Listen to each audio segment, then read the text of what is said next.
함께 하나님을 예배하겠습니다. 내가 여호와를 항상 송축하며 내 입술로 항상 주를 찬양하리이다. 내 영혼이 여호와를 자랑하리니 곤고한 자들이 이를 듣고 기뻐하리로다. 나와 함께 여호와를 광대하시다 하며 함께 그의 이름을 높이세. 거룩하신 하나님, 하나님께서 구하시는 제사는 상한 심령이라 하셨나이다. 그 말씀을 기억하면서 죄와 허물이 가득한 저희가 지극히 겸손한 마음으로 성전에 올라와 예배합니다. 통회하며 자복하는 저희 마음을 멸시하지 마시고 주님의 품에 품어주옵소서. 이스라엘 백성들이 의로운 제사와 온전한 번제를 드릴 때 기뻐하셨던 하나님, 오늘 마음과 뜻과 정성을 다해 드리는 저희의 예배도 기쁘게 받아 주옵소서. 예수 그리스도의 이름으로 기원하옵나이다. 아멘.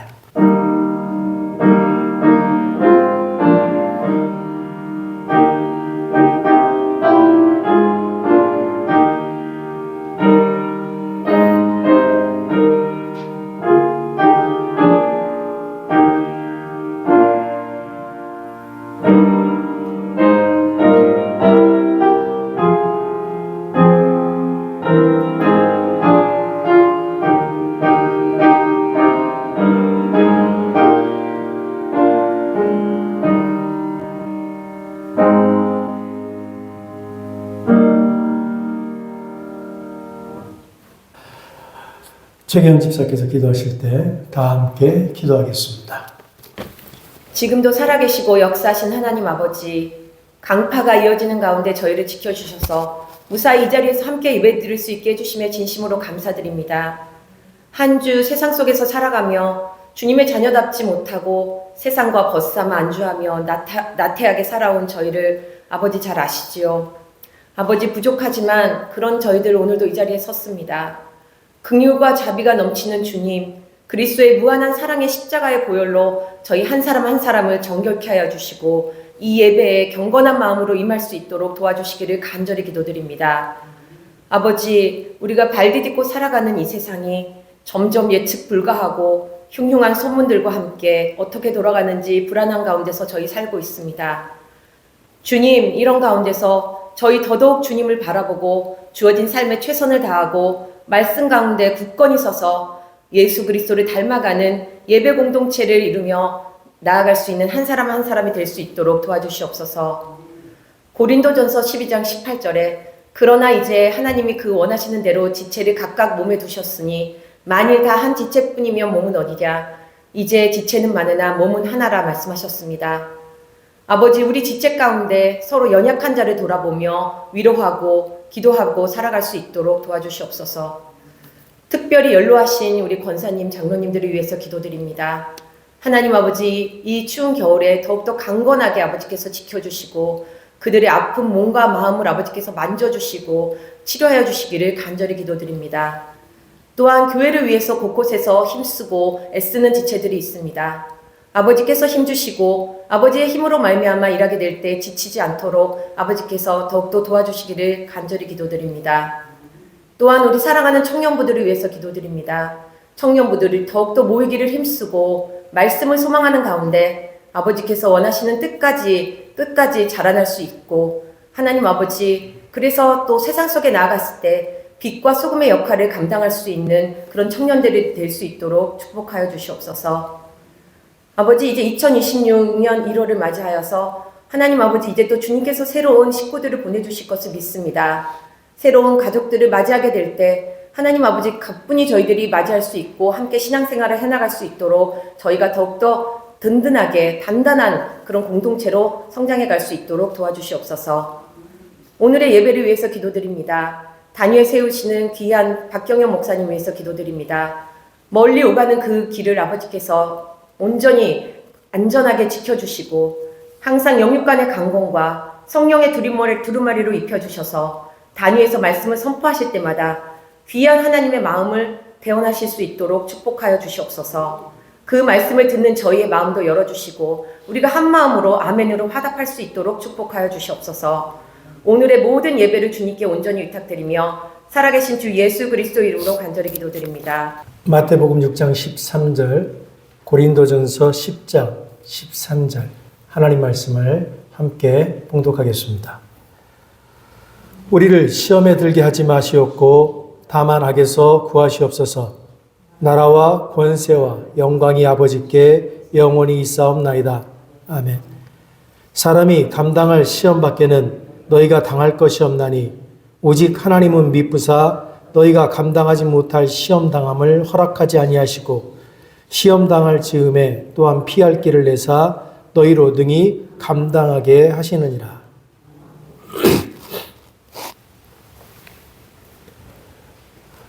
나를 믿으라. 존재로부터 가장 큰 결실과 즐거움을 수확하는 비결은 바로 위험하게 사는 것이다. 위험하게 살라. 베수비오 화산 비탈에 너의 도시를 세워라. 니체의 외침은 매우 매혹적입니다. 이 외침은 우리의 가슴을 뛰게 합니다. 존 쉐드도 비슷한 말을 했습니다.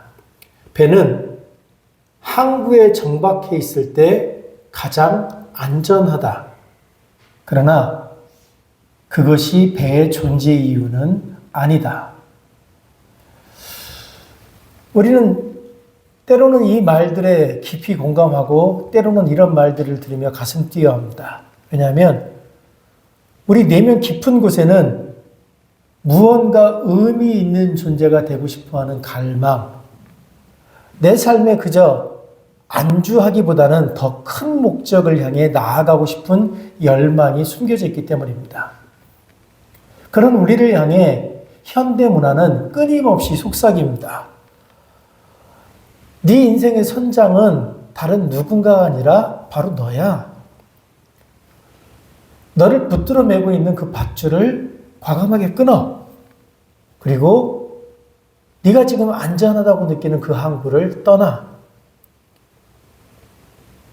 신이라고 하는 낡은 의존성을 벗어버리고 너 스스로 너의 도덕과 너의 길을 개척하는 게 맞아. 이것이 현대가 우리에게 말하는 자유이자 성숙입니다. 그리고 그런 우리들의 바람대로 우리는 역사상 그 어느 때보다도 스스로의 삶을 스스로 결정할 수 있는 그런 시대를 살고 있습니다. 제가 궁금한 건 바로 이 부분입니다. 그렇게 자기가 원하는 대로 자유를 누리며 사는데 우리는 왜 그 어느 시대보다 더 불안해합니까? 니체가 말했던 대로 자유를 찾아서 그 위험한 바다로 나갔는데 왜 우리는 자유의 희열보다는 길을 잃은 두려움에 떨고 있습니까? 성경은 우리가 모험이라고 부르는 이것이 실상은 생명의 근원 되시는 하나님으로부터의 단절이라고 말합니다. 현대인들은, 우리들은 이것을 해방이라고 부르지만 성경은 이것을 길 잃음이라고 말합니다. 에밀 브루너는 하나님 없는 인간의 자유, 그것은 자유가 아닙니다. 단지 자신의 욕망과 충동에 끌려다니는 노예 상태일 뿐입니다. 라고 지적했습니다. 하나님을 섬기지 않는 인간은 자유로워지는 것이 아니라 결국에는 성공, 인정, 쾌락이라는 또 다른 주인, 즉 무자비한 우상을 섬기게 됩니다. 폴 틸리히는 이 현대인의 비극을 존재의 근거로부터의 소외라고 말했습니다. 하나님이 아니라 자기 안에 존재의 근거를 두려는 자는 필연적으로 불안에 빠질 수밖에 없다는 겁니다. 왜 그렇습니까?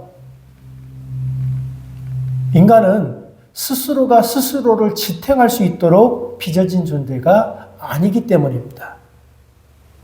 인간은 스스로 빛을 내는 발광체가 아니라 빛을 받았을 때에만 그 빛을 반사할 수 있는 반사체로 만들어진 겁니다. 배가 물 위에 떠 있을 수 있는 이유는 부력, 물이 주는 그 외부의 힘이 그 배를 받쳐주기 때문입니다. 근데 만약 배가 나는 물 따위는 필요 없어, 나는 스스로 서겠어 라고 말하고 물을 거부한다면 어떻게 되겠습니까? 그것은 배의 비상이 아니라 추락입니다. 그것은 자유가 아니라 자멸입니다. 니체가 말하는 그 위험한 삶이 하나님을 떠난 자율성을 의미한다면 그것은 낭떠러지 끝에서 추는 춤과 같습니다. 하나님 없이 나 스스로가 내 인생의 키를 쥐는 바로 그 순간 우리는 보호막 없이 물 한 컵 없이 사막 한가운데 홀로 남겨지게 됩니다. 모든 결정을 내가 해야 하고 그 모든 결과에 대해서 내가 책임져야 한다는 그 무시무시한 중압감, 그것이 바로 현대인들, 우리들이 겪고 있는 깊은 우울과 불안의 정체입니다. 물론 복음도 우리에게 안전하게 항구에만 머물라라고 말하지 않습니다. 하나님은 우리를 늘 새로운 곳, 모험의 장소로 부르십니다. 그러나 하나님이 부르시는 그 모험은 하나님을 떠나는 모험이 아니라 하나님 안으로 더 깊숙이 들어가는 모험입니다. 우리는 본질상 창조주와 깊이 연결될 때만 진정한 자유를 누릴 수 있습니다. 배가 물 위에 있을 때 가장 자유롭듯이 인간은 하나님의 은혜 가운데 잠길 때 비로소 내가 누구인지, 왜 사는지, 어디로 가야 하는지를 깨닫게 됩니다. 이것이 우리가 회복해야 할 진짜 위험하고도 위대한 삶입니다. 위험하게 사는 것, 내 인생의 키를 내가 주는 것은 현대를 사는 우리들에게는 거부할 수 없는 아주 매력적인 제안입니다. 우리 중 대부분은 내 인생이라고 하는 그 드라마에서 내가 주인공이 되고 싶고 내가 작가가 되어서 내가 감독이 되기를 원합니다. 주변에 그 누구라도 내 인생에 간섭하는 것이 싫고 내가 얼마나 위대한 사람인지 내가 얼마나 괜찮은 사람인지 주변 사람들에게 스스로 증명해 보이고 싶어하는 욕망이 우리에게 있습니다. 그런데 우리가 바라는 이 영적 자립의 이면에는 우리가 미처 계산하지 못한 무서운 대가가 숨어 있습니다. 우리가 하나님을 떠나 내 인생의 선장이 되겠노라고 스스로 굳게 다짐하는 그 순간 우리는 더 이상 우리를 보호해주는 그 아버지를 만날 수 없게 됩니다. 하나님의 날개 아래에서 누리던 평화는 사라지고 이제 우리는 거친 바다 한가운데서 홀로 모든 파도를 감당해야 합니다. 그것은 자유처럼 보이지만 실상은 고독한 사투입니다. 스스로 자신을 구원해야 한다라고 하는 끝나지 않는 압박감 속에 던져진 겁니다. 근데 이것은 비단 일 개인의 문제만이 아닙니다. 우리 한 사람 한 사람뿐만 아니고 이 시대 자체도 우리는 하나님 없이도 충분하다는 거대한 확신 위에 서 있습니다. 과학의 진보, 인간의 이성, 그리고 도덕적 노력으로 우리는 충분히 이 세계 위에 유토피아를 건설할 수 있다고 믿습니다. 이 시대의 사람들은 스스로를 우리는 위대한 건축가다라고 자부하며 살아갑니다. 하지만 카을 바르트는요, 이런 현대인의 시도를 우주적 도적질이라고 불렀습니다. 인간이 하나님의 뜻을 묻지 않고 스스로 미래를 계획할 때 그는 이미 반역 안에 있다. 그는 그 순간 창조주의 자리를 훔치고 있는 것이다. 우리가 이룬 성공, 우리가 만든 시스템, 우리의 정치적 신념이 우리를 구원해 줄 것이라고 믿으며 그것들을 전시합니다. 나는 충분하다. 우리가 이뤄냈다는 이 외침은 현대인들의 찬송가가 되었습니다. 하지만 여러분, 한번 정직하게 스스로에게 물어볼 수 있기 바랍니다. 우리가 그토록 자랑하는 이 시대의 문명은 정말 평안합니까? 인류는 끊임없이 무엇인가를 성취함으로 자신의 존재 가치를 증명하려고 합니다. 본헤퍼는 우리 시대의 질병을 하나님 없는 성취지상주의라고 진단했습니다. 구원은 인간의 도달점에 있지 않습니다. 그것은 오직 하나님께로부터 오는 겁니다. 인간은 오직 받는 자로만 존재할 수 있습니다. 현대인의 비극은 바로 이 받는 자리를 떠나서 이루는 자리로 옮겨가려고 하는 데서 있습니다. 하나님의 은혜를 구하는 대신에 자신의 의로움으로 성을 쌓으려고 합니다. 그러나 스스로 신이 되려 했던 인간이 마주한 것은 전능함이 아니라 감당할 수 없는 불안이었습니다.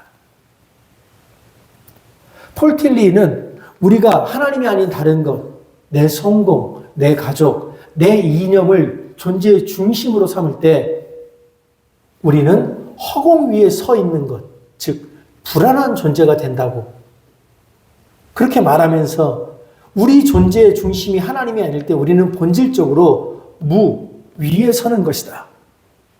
불안은 그 아무것도 없음에서 들려오는 울림이다 라고 말했습니다. 우리가 느끼는 삶의 막연한 불안, 미래에 대한 두려움은 단순히 상황이 어려워서가 아닙니다. 그것은 우리가 스스로를 지탱할 수 없는 존재임에도 불구하고 우리가 하나님 없는 자율성을 통해 우리 스스로를 자유롭게 하려는 잘못된 기반 위에 우리가 서 있기 때문입니다. 우리는 피조물의 자리로 돌아와야 합니다. 그러나 그 피조물의 자리는 굴욕의 자리가 아닙니다. 창조주 하나님의 돌보심을 받는 가장 안전하고 영광스러운 자리입니다. 내 힘으로 내 인생을 구원하려는 그 무겁고 위험한 키를 내려놓고 우리를 진짜 구원으로 인도하시는 하나님의 손을 잡아야 합니다. 그때 비로소 불안의 굉음이 멈추고 참된 평화가 시작되는 겁니다. 지금 인류는 하나님 없는 인간의 성을 쌓는 역사상 가장 거대한 프로젝트 속에 살고 있습니다. 이 프로젝트는 세련된 과학과 진보, 자기 통제의 윤리로 무장하고 있어서 겉보기에는 매우 웅장해 보입니다. 하지만 그 끝은 필연적으로 붕괴입니다. 왜냐하면 피조물이 창조주의 자리를 차지하려는 그 시도는 그 자체로 존재의 근간을 뒤흔드는 신성모독적 설계이기 때문입니다.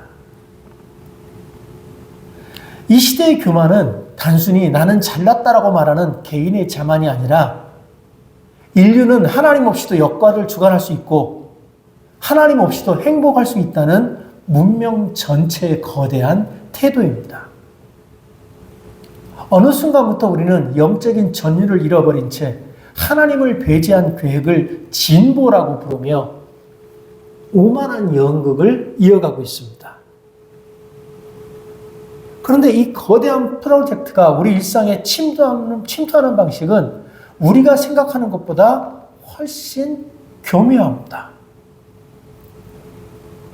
우리는 악의 세력이 우리에게 다가올 때 그 시험이 뿔 달린 사탄의 모습이나 흉측한 악의 모습을 하고 올 것이라고 생각합니다. 그런데 정말 위험한 시험은 종종 천사의 얼굴을 하고 우리를 찾아옵니다. 틸리케는 시험은 마귀의 공세보다 더 깊다. 그것은 하나님을 잊게 만드는 생활 양식이다 라고 말했습니다. 그 시험이라는 것은 우리가 하나님을 아주 또렷하게 거부하게 만드는 것이 아니라 그저 우리의 일상에서 하나님이 불필요하다는, 그닥 하나님이 우리 일상에 필요하지 않다는 그 마음의 지점으로 우리를 이끌어 간다는 겁니다. 틸리는 이것을 궁극적 관심의 전도라고 불렀습니다. 우리가 일상에서 섬기는 우상은 추하지 않습니다. 우리가 우리 일상에서 섬기는 그 우상들은 대부분 선하고 고귀한 것들인 삶의 성공, 자녀의 미래, 사회적인 명예, 그리고 심지어 종교적인 열심입니다. 궁극적이 아닌 것을 궁극적인 것처럼 여길 때 우상이 발생한다라고 말합니다. 우리 일상에서 우리를 실제로 무너뜨리는 것은 아주 명백한 악이 아닙니다. 오히려 우리 일상에서 우리를 무너뜨리는 것은 하나님 없이도 가능한 선입니다. 시험은 우리가 주일에 주님, 아버지, 하나님, 내가 여기 왔습니다 라고 말하는 것을 방해하지 않습니다. 시험은 다만 월요일부터 토요일까지의 삶에서 하나님을 우리 삶의 주변부로 슬쩍 밀어내게 할 뿐입니다. 뭐 이 정도는 괜찮겠지라는 사소함. 이거는 남들도 다 하는 건데 바쁜 일상, 내 삶의 질, 내 평안, 내 시간, 이런 정당해 보이는 이유들이 하나님을 그 왕자에서 끌어내리고 나 스스로가 그 왕자의 자리를 차지하게 만듭니다. 마귀는 아주 세련된 장인입니다. 마귀는 우리 마음속에 있는 것 중에 가장 사랑스러운 것들을 골라내어서 그것이 마치 우리의 구세주인 것처럼 믿게 만듭니다. 자녀가 나의 구원이 되고 재산이 나의 산성이 되며 나의 고결한 이상이 나의 신이 되게 합니다. 심지어 우리가 지금 가지고 있는 종교적인 의무감조차도 하나님을 가리는 우상이 될 수 있습니다. 그래서 루터는 마귀가 들끓는 세상 속에서 우리들이 들고 싸워야 할 무기는 칼이나 창이 아님을 알았습니다. 그는 우리는 칼이나 창이 아니라 진리로 이길 것이라 말했습니다. 루터가 말했던 진리가 뭡니까? 루터가 말했던 진리는 내 인생을 떠받치고 있는 가짜 구원자들을 폭로하고 오직 하나님만이 우리의 존재의 유일한 근거이심을 선포하는 행동입니다. 오늘 지금 이 자리에 앉아있는 여러분의 중심에는 무엇이 있습니까? 혹시 우리들의 마음속에도 살아보니 내 인생에 하나님이 그닥 크게 도움이 되지는 않더라 라는 마음이 숨어 있지는 않습니까? 내 인생에 하나님이 크게 도움이 되지 않더라는 마음 때문에 그저 다니던 교회 안 다닐 수는 없고 그래서 주일만 나와 그리스도인이 아니라 교인으로서의 의무에만 충실하고 있지는 않습니까? 여러분 스스로가 생각하는 선한 것들의 마음을 빼앗겨 진정 선한 분이 어떤 분인지 누구인지 잊고 살지는 않습니까? 시험은 우리를 하나님으로부터 독립하라고 부추기지만 복음은 우리를 하나님께로 더 깊이 의존하도록 부릅니다. 우리를 삼키려고 하는 이 시대의 거룩한 거대한 유혹 앞에서 그 가짜 평안의 잠에서 깨어나야 합니다. 오직 하나님만이 우리의 강한 성이 되실 때 우리는 비로소 위장된 우상의 사슬에서 벗어나 참된 자유를 얻을 수 있습니다. 그렇다면 우리는 어떻게 이 교묘하고 거대한 시험의 파도를 이겨낼 수 있습니까? 지금 여러분이 보시는 저 판화는 독일의 화가 알브레히트 뒤러가 만든 기사, 죽음, 그리고 악마라고 하는 판화입니다. 이 그림을 자세히 보시면요. 이 기사는 지금 아주 험악한 상황 가운데 놓여 있습니다.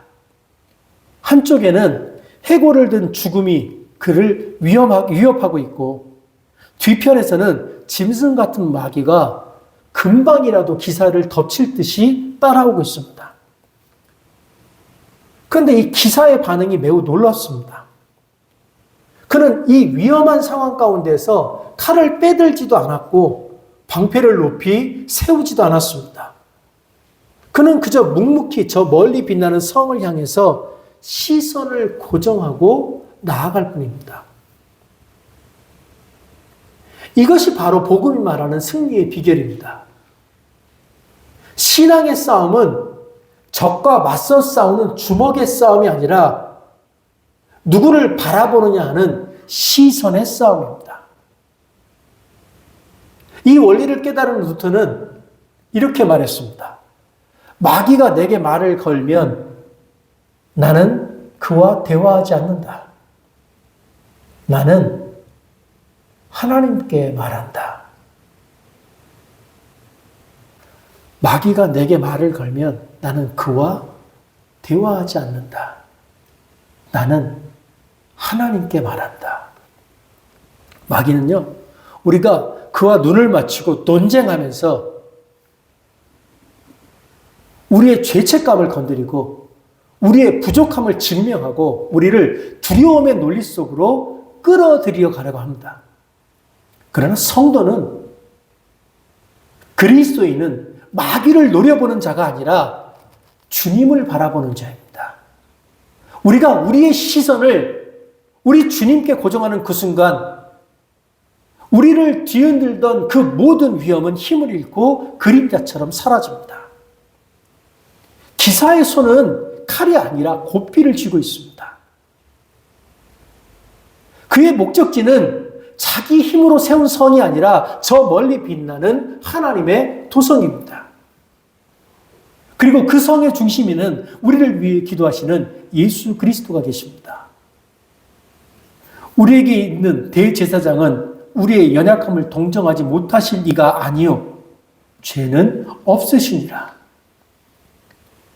예수님은 높은 보좌에 앉아서 우리를 구경하시는 분이 아닙니다. 그분은 친히 광야의 시험 속으로 걸어 들어가셨습니다. 사탄의 가장 달콤하고 치명적인 유혹을 온 몸으로 받아내셨습니다. 본헤퍼의 고백처럼 그리스도는 시험당하는 인간의 모습으로 우리를 아십니다.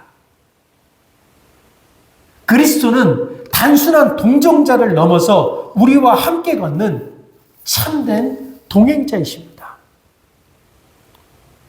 스토트는 이 놀라운 복음을 예수는 우리 대신 시험에 직면하셨고 우리 대신 그 무게를 짊어지셨으며 결국 우리 대신 승리하셨다. 그러므로 우리는 그분 안에서 이미 승리한 자다라고 말했습니다. 이것이 기독교의 핵심입니다. 기독교는 승리하기 위해서 싸우는 종교가 아닙니다. 기독교는 그리스도께서 이미 얻으신 그 승리 위에서 싸우는 자들입니다. 그래서 루터는 나는 싸우지 않는다. 나는 그리스도 안에 숨는다. 라고 고백했습니다. 아무리 교회를 다녀도, 아무리 기도해도, 아무리 교회에 와서 봉사를 해도 여러분들이 이 추운 날 아침에 아침에 일찍부터 교회에 나와 저 눈을 아무리 치워도 여러분 삶에서 시험은 사라지지 않습니다. 내일 아침에도 여러분은 바쁜 일상의 유혹, 사소한 습관의 시험, 하나님 없어도 괜찮다는 세상의 목소리를 마주하게 될 겁니다. 하지만 그때마다 우리를 시험에 들게 하지 마옵시고 다만 악에서 구하옵소서라는 이 주님의 기도를 기억하시기 바랍니다. 이 기도는 무기력한 자, 무능력한 자의 비명이 아닙니다. 이 기도는 내 인생의 키를 내가 쥐지 않고 가장 크신 선장이신 주님께 맡기겠다라는 가장 강력한 신뢰의 선언입니다. 우리 삶에 닥쳐오는 그 시험을 이길 힘은 우리 스스로의 결단에 달려있지 않습니다. 우리를 밀어붙이는 그 시험을 이길 수 있는 힘은 우리 한 사람 한 사람 옆에서 나란히 걸으시며 결코 그 손을 놓지 않으시는 예수 그리스도에게 달려있습니다. 이 예배가 마치고 나서부터 밥을 먹기 시작하는 그 순간부터 우리 삶의 자리로 돌아간 그 한 주간 여기 있는 우리 각자는 수많은 시험의 골짜기를 지나게 될 겁니다. 그 수많은 시험의 골짜기를 지나게 될 여러분, 고개를 들어 그리스도를 바라보시기 바랍니다. 그리스도를 바라보는 그 시선이야말로 우리의 유일한 싸움터이며 승리의 보장입니다. 우리가 그분의 시선 안에 머물 때 주님은 마침내 우리를 그 빛나는 성으로 인도하시며 이렇게 말씀하실 겁니다. 잘하였도다. 착하고 충성된 종아. 이제 내 기쁨에 참여할지어다. 기도하겠습니다.